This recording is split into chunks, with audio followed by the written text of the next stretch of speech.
너희가 만일 성경에 기록된 대로 내 이웃 사랑하기를 내 몸과 같이 하라 하신 최고의 법을 지키면 잘하는 것이거니와 만일 너희가 사람을 차별하여 대하면 죄를 짓는 것이니 율법이 너희를 범법자로 정죄하리라. 누구든지 온 율법을 지키다가 그 하나를 범하면 모두 범한 자가 되나니 간음하지 말라 하시니가 또한 살인하지 말라 하셨은즉 내가 비록 간음하지 아니하여도 살인하면 율법을 범한 자가 되느니라. 너희는 자유의 율법대로 심판받을 자처럼 말도 하고 행하기도 하라. 긍휼을 행하지 아니하는 자에게는 긍휼 없는 심판이 있으리라. 긍휼은 심판을 이기고 자랑하느니라. 아멘. 여러분, 1988년도에 대한민국에 무슨 일이 일어난 줄 아십니까? 잘 아시죠? 그 해는 바로 제24회 국제올림픽이 서울에서 열리던 해였습니다. 당시 그 대한민국의 정치, 경제 수준으로 봐서 이 올림픽은 엄청나게 큰 행사였기 때문에 그래서 그 해에는 또 여러 다른 큰 문화 행사들도 같이 열렸습니다. 제가 그 당시에 이제 성악도였지 않습니까? 그래 그 중에 제가 제일 기다리던 게 뭐였냐면 이태리의 세계 최고의 오페라 라스칼라, 대한민국 최초 내한 공연 그거였습니다. 당시만 해도 그 우리나라 공연 수준이 그렇게 좋지 않았기 때문에 그 공연을 기다리고 또 기다렸습니다. 그런데 티켓 값이 좀 비싸겠거니는 생각했는데 지금 시세로 따지면 제일 싼 가격이 한 500불 정도 되는 엄청난 가격이더라고요. 그래서 돈 없는 대학생이 표를 사지를 못했습니다. 그러나 그 당시에 대부분 클래식 공연은요 개구멍이라는 게 있었어요. 그냥 뒷문으로 어떻게든 들어갈 방법이 있어서 포기하지 않고 1시간 전에 세종문화회관에 도착을 했습니다. 근데 이게 웬걸요? 하여튼 좀 비싼 공연이다 보니까 철저하게 검문 검색을 하는 겁니다. 통제를 하는 거예요. 아무리 앞문, 옆문, 뒷문 다 다녀봐도 길이 없는 겁니다. 공연은 시작되고 저처럼 기웃거리던 학생들이 하나둘씩 가고 제 친구하고 그 다음에 제 3년 위에 선배 한 명만 그렇게 남았습니다. 1막이 거의 끝날 때쯤이 돼가지고 뒷문에 갔다 왔는데 이 선배형이 없어진 겁니다. 갔구나 싶어서 안에를 딱 봤는데 세종문화회관 그 앞에가 벽이 다 유리로 돼 있었습니다. 그 안에서 이 형이 샌드위치를 먹고 있는 거예요. 그래가지고 막 우리 좀 보라고 막 손을 흔들었더니 이 형이 알았다고 이러면서 찢어진 표, 그러니까 이미 쓴 표죠. 그거 2장을 밖으로 이렇게 꺼내줬습니다. 이걸 가지고 1막 끝나고 잠시 나갔다 들어왔다 그래라. 그래서 들어갔더니 되더라고요. 그 다음 날부터는 안 됐다 그래요. 하여튼 되더라고요. 그래서 2막부터 로얄석에서 제일 비싼 8만 원짜리, 지금으로 따지면 800불 정도 되는 석에서 끝까지 다 보고 나온 그런 기억이 있습니다. 그런데 그때 밖에서 이 안을 들여다볼 때 그 돈 주고 산 친구들은 이렇게 들어가는 걸 볼 때 제가 얼마나 부러웠겠습니까? 그런데 또 들어와서 밖에서 저처럼 서성거리던 사람을 보니까 얼마나 불쌍하고 마음이 뿌듯한지 몰랐습니다. 그런데 구원에 대해서 잘 생각을 해보니까 많은 사람들이 이런 개념을 가지고 구원을 생각하는 것을 알 수 있었습니다. 무슨 개념이냐면 입장권의 개념인 거죠. 죄 가운데 살다가 예수님을 영접하기만 하면 천국의 입장권을 가지게 되고 그 안에 들어가면 벽 하나 차이로 지옥과 천국이 갈리게 되고 그 안에서는 또 밖의 세상과 상관없이 자기 마음대로 살아도 구원받는다고 믿고 자기가 이곳을 일부러 뛰쳐나가지만 않는다면 구원은 절대 취소되지 않는다, 이렇게 믿는 사람이 많습니다. 그러나 여러분, 성경을 잘 이렇게 묵상해 보면 구원은 그런 입장권의 개념이 아니라 여행을 시작해서 마치는 것까지 어떤 여정의 개념인 것을 아셔야 됩니다. 우리가 멸망을 향해서 달려가고 있었죠. 지금 세상에 사는 사람 중에 멸망한 사람이 있습니까? 그러나 성경은 그들을 멸망을 향해 걸어가는 사람들이다, 이렇게 얘기합니다. 그때 주님께서 자기 몸을 찢어서 영생으로 나가는 길을 허락하시고 우리를 그 영생의 길로 옮겨주신 것이죠. 그러니까 우리 성도는 멸망의 길을 걸어가다가 영생의 길로 옮겨진 사람들입니다. 제가 지금 영생이 아니라 영생의 길이다 이렇게 말씀드렸습니다. 주님께서는 그 영생을 향해 가는 길이 좁고 험하다 이렇게 말씀하셨고요. 주님의 제자들도 우리가 이 길을 정신 차리고 온 힘을 다해서 걸어가야 된다, 이런 사실을 신약 성경을 통해서 쉬지 않고 말하고 있습니다. 그러므로 정말 구원의 길을 가고 있는 성도들은 세상과 분명히 구별된 삶을 살아가게 됩니다. 성경은 처음부터 끝까지 이 말씀을 합니다. 너희가 믿는 자라면 이렇게 다른 삶을 살게 돼 있다는 말씀을 하시는 거죠. 그리고 그 믿음이 깊어갈수록 그 세상과 달라진 그 다른 점은 점점 더 선명해져 가고요, 나중에는 세상 사람들이 부담스러워하다 못해 미워하는 지경에 이르게 된다. 성경은 이렇게 말씀하십니다. 제가 지금 여러분에게 믿는 자의 의무를 말하는 것이 아닙니다. 자연스러운 결과를 말하는 겁니다. 배고파서 힘이 없다가 먹으면 갑자기 힘이 솟아나는 것처럼 예수 그리스도의 생명이 우리 안에 들어와서 그분의 가신 길을 바르게 따라가고 성도는 점점 더 예수님을 닮는 삶을 살아가게 된다. 우리가 그렇게 살아야 된다가 아니라 예수님이 우리 안에 들어오시면 그렇게 살아가게 된다는 말입니다. 이게 얼마나 다른 것인지 한번 잘 생각해 보시기 바랍니다. 여러분, 한국 여주에 유명한 명소가 하나 있습니다. 뭔지 아십니까? 아울렛이라고 그러는 분들은 조금 의심해 봐야 되는 분들이고요, 여주 아울렛 얘기하는 게 아니라 소망교도소라는 곳이 있습니다. 소망교도소. 이곳은 대한민국 최초의 민영교도소입니다. 그리고 세계 최초의 비영리로 만들어진 민영교도소입니다. 이 교도소는 오직 주님의 방법으로 죄수들을 교화시키자는 그런 목적으로 세워졌습니다. 근데 이게 국가의 지원을 받는 만큼 막 대놓고 전도하거나 예배 시간을 만들었지만 사람들을 강제로 거기다 데려놓거나 이런 일은 하지 못한다고 합니다. 그러나 그래도 모든 프로그램들을 기독교적인 그런 방법으로 짜고 죄수들을 아주 인간적으로 대해준다고 그래요. 보통 대한민국의 다른 교도소에서는요, 사람을 이름으로 부르지 않고 야 1258번, 뭐 758번 이런 식으로 번호를 부르는데, 이곳은 죄수 뭐 조성용 뭐 이런 식으로 이름을 불러주고, 또 밥도 보통 교도소에서는 이 밑으로 개구멍 같은 데로 밥을 넣어주면 감방 안에서 이렇게 먹는데, 여기는 카페테리아에 모여서 교도관들하고 같이 그렇게 밥을 먹는다고 합니다. 그렇다고 좀 가벼운 죄를 저지른 사람만 있느냐? 그것이 아니고 강력범들이 60% 이상이 된다고 합니다. 여러분, 재범률이란 말이 뭔지 아십니까? 이게 뭐냐면 교도소에 있다가 출소한 사람이 다시 같은 범죄를 저지르는 그런 비율을 말하는 겁니다. 대한민국 전체 교도소 평균 재범률이 얼마가 되냐면 60%가 조금 넘는다고 합니다. 그러면 이 여주 소망교도소의 재범률은 얼마가 될까요? 2.6%. 좀 놀라는 신용이라도 좀 해주시면 안 됩니까? 60% 하다가 2.6%인데 어떻게 그렇게 얼굴이 전혀 아무것도 아닌 것처럼 그렇게.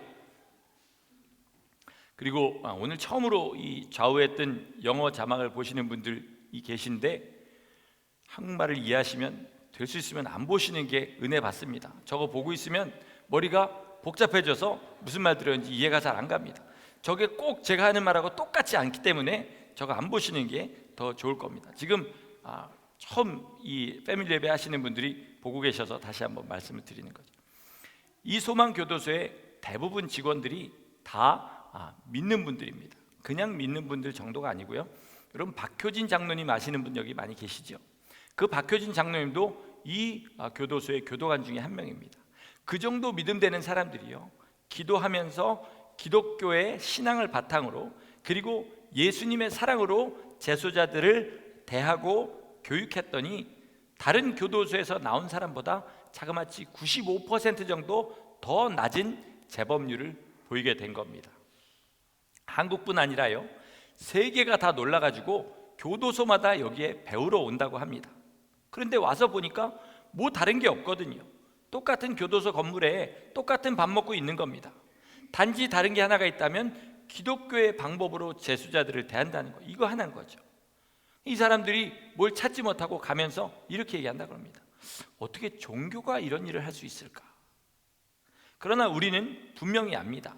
기독교가 썩어서 그렇지 정말로 예수님을 제대로 믿는 사람들은 이런 열매를 자연스럽게 맺는다는 사실을 우리는 너무나 잘 알고 있습니다. 제가 지금 이 교도소 이야기를 꺼내는 이유가 있습니다. 다른 모든 분야에서도요, 믿음대로 하면 분명히 다른 결과를 얻게 되는 것을 보게 됩니다.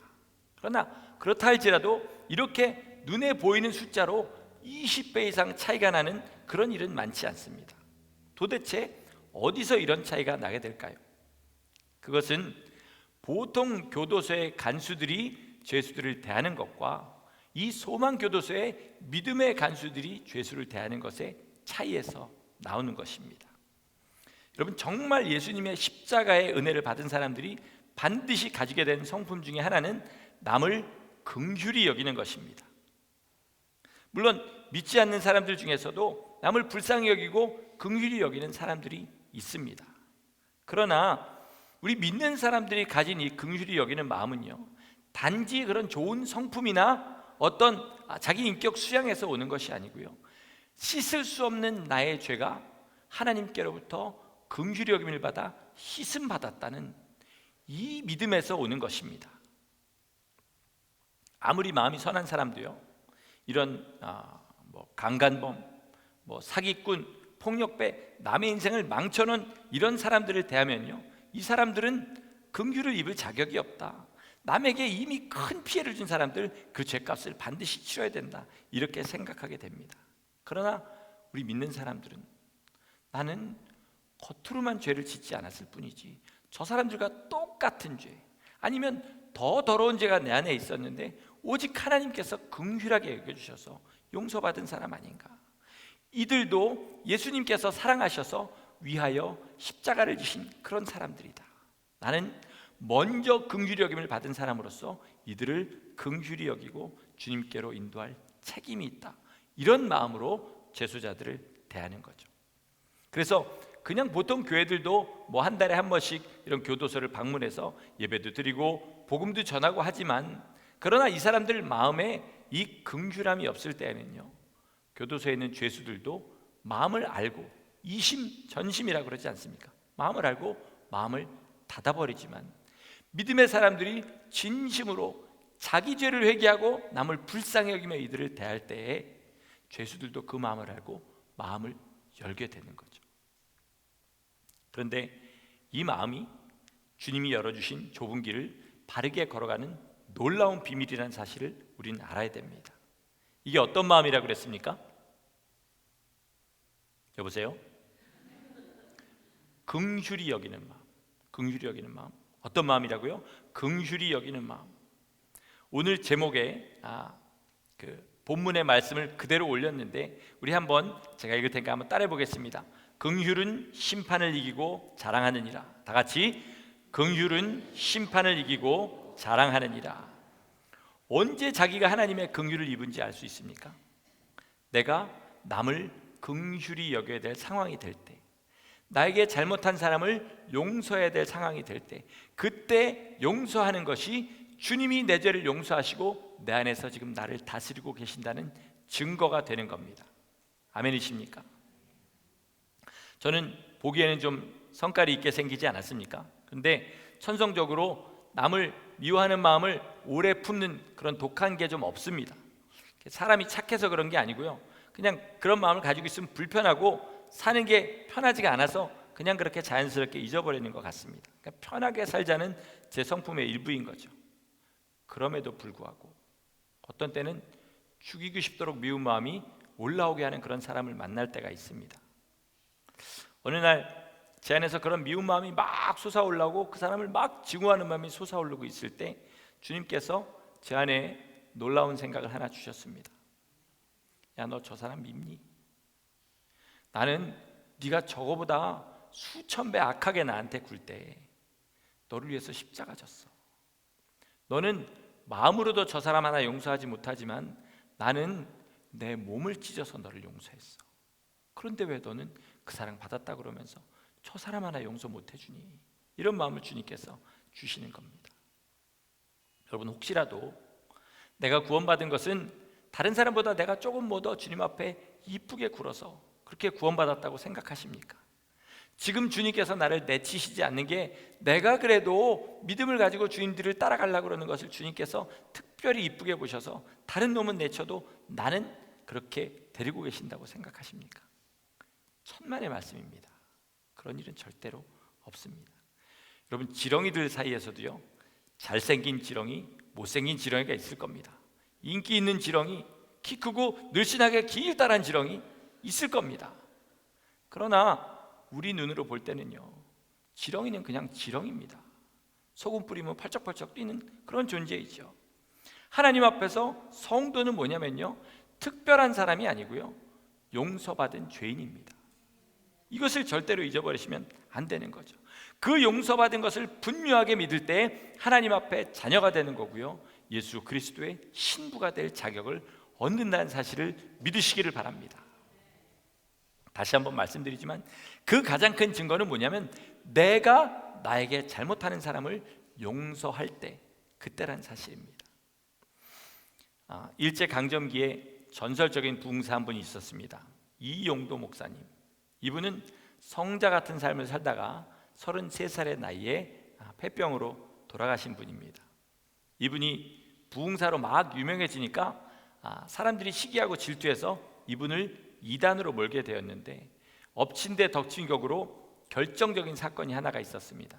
그것은 뭐냐면 한모라는 전도사가 평양 쪽에 가가지고 막 예언을 하고 다니고 이런 신비주의적인 냄새를 막 풍기고 다녔는데 그것이 가짜라는 것이 드러나게 된 겁니다. 문제는 뭐냐면 이 한모 전도사가 이용도 목사님과 원산이란 곳에서 함께 기도하는 기도의 동역자였다는 겁니다. 그렇지 않아도 이 목사님을 시기하던 사람들이 목사님께 찾아왔습니다. 그리고 이 사람이 이런저런 일을 하고 돌아다니는데 당신 어떻게 할 거냐? 그러나 한 번 기회를 주겠다. 목사님이 만약에 이제부터 나는 이 사람과 아무런 관계가 없다, 그렇게 선언하고 선포하시면 우리는 이것을 더 이상 문제 삼지 않겠다, 이렇게 얘기했습니다. 이용도 목사님은 그 말을 듣고 잠시 동안 주님 앞에 기도했습니다. 그리고 눈을 뜨고 대답한 것이 이것입니다. 제가 그대로 읽겠습니다. 나는 신앙 태도에 다소간 다른 점이 있다는 한모 전도사는 고사하고 도적이나 음부나 살인 강도라 하더라도 그 손을 잡고 눈물을 흘리다가 죽기를 원하고 힘쓰는 자입니다. 만일 여러분 보시기에 양해 못할 점이 있든가 용인 못할 것이 있거든 버리든가 내쫓든가 하십시오.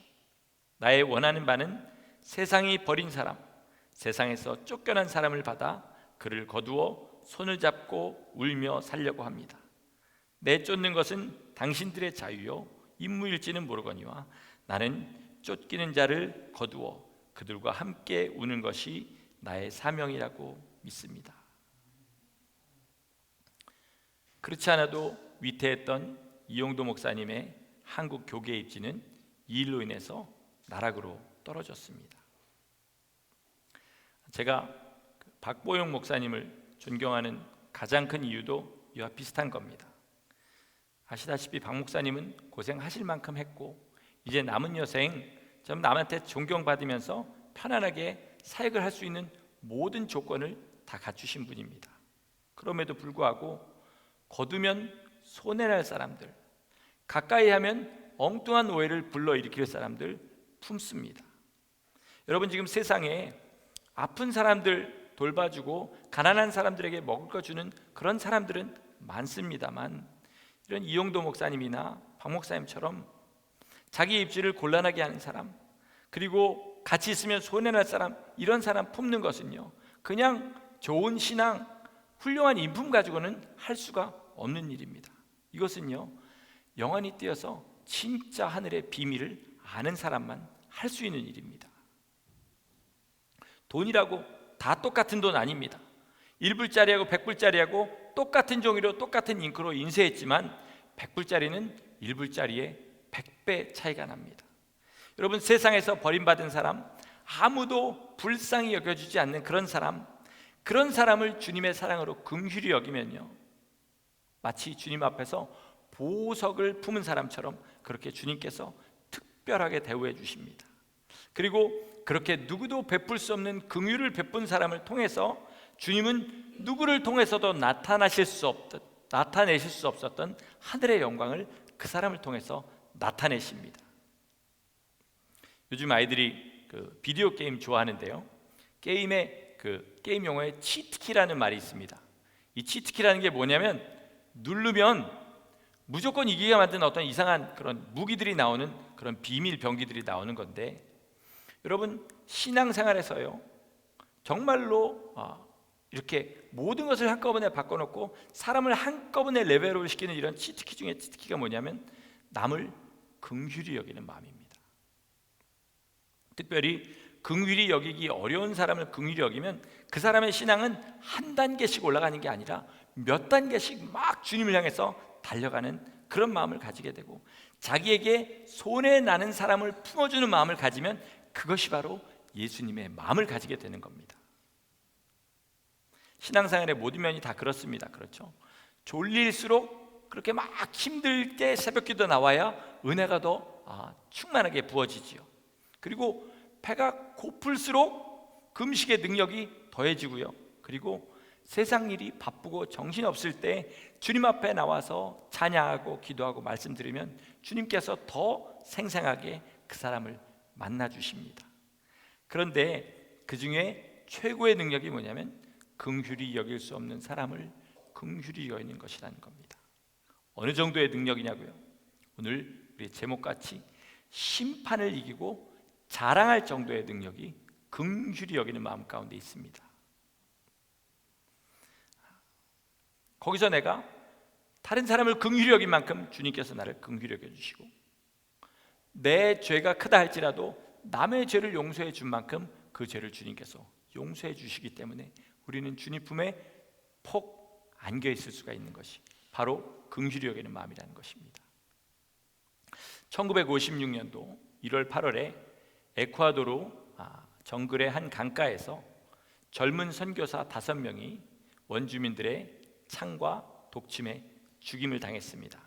그 사람들이 누구냐면 짐 엘리엇, 그다음 네이트 세인트, 피트 플레밍, 에드 맥컬리, 워저 유데리안이라는 이런 5사람인데, 이들은 이 너무나 사나워서 선교사들이 접근할 수 없는 원주민들에 대한 얘기를 듣고 그들을 향한 선교의 사명을 품고 오랫동안 2-3년간 준비하고 그들에게 접근했다가 복음 한마디 전해보지 못하고 창과 독침에 죽었습니다.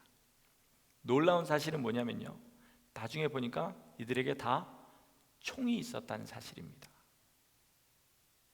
공격할 때 총을 쏘지 않았다는 거죠. 그 중에 한 사람이 쓴 일기에 이런 말이 있었습니다. 만일 우리가 접근했을 때 그들이 우리를 공격하면 나는 어떻게 할까? 총으로 쏘아야 될까? 아니다. 우리는 이미 그리스도의 은혜로 구원받았지만 저들은 아직도 멸망 가운데 있다. 공포탄 몇 발을 하늘을 향해 쏘아보겠지만 만약 저들이 그래도 우리를 공격한다면 저들을 위해 우리가 죽어야겠지. 이 선교사님들은 진짜 자기가 복음을 전할 대상을 불쌍히 여기는 마음을 가지고 대한 겁니다. 여러분, 이들의 죽음이 어떻게 보상되는지 아십니까? 얼마 후에 그들의 아내와 자식들이 그 땅에 들어갔습니다. 그리고 자기의 남편과 아버지를 죽인 그 사람들과 함께 살았습니다. 그렇게 살다 보니 그들 부족이 한 사람도 빼놓지 않고 다 예수님을 영접하는 기적이 일어났습니다. 그들이 죽은 이후 그 영혼들을 불쌍히 여겨서 자기의 목숨을 준 목적을 그 가족들을 통해서 하나님께서 이루신 것입니다. 여러분, 이들이 주님 앞에 갔을 때 받을 상이 상상이 되십니까? 우리가 지금 주님 앞에 가서 받을 상이 있다면 과연 이들이 받을 상과 비교나 되겠습니까?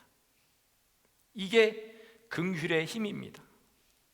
어제 새벽기도 끝나고 친교하기 전에 기도하면서 제가 이렇게 기도했습니다. 우리 교인들이 서로 얼굴만 봐도 좋을 만큼 서로 사랑하게 해주세요. 이렇게 기도했습니다. 말은 참 좋지만요, 이것은 용서할 수 없는 사람을 용서하고 품어줄 수 없는 사람을 품은 그 단계를 지나야 가능한 일이라는 사실을 우리는 알아야 됩니다. 박용익 목사님, 우리 박보영 목사님의 조부님이신데, 그분이 돌아가시기 전에 혼수 상태에 있다가 곧 목사 안수를 받게 되는 손자에게 기적적으로 잠시 깨어나서 하신 말씀, 여러분 아시는 분들은 잘 아실 줄 믿습니다. 사랑할 수 없는 사람을 사랑해라. 용서할 수 없는 사람을 용서해라.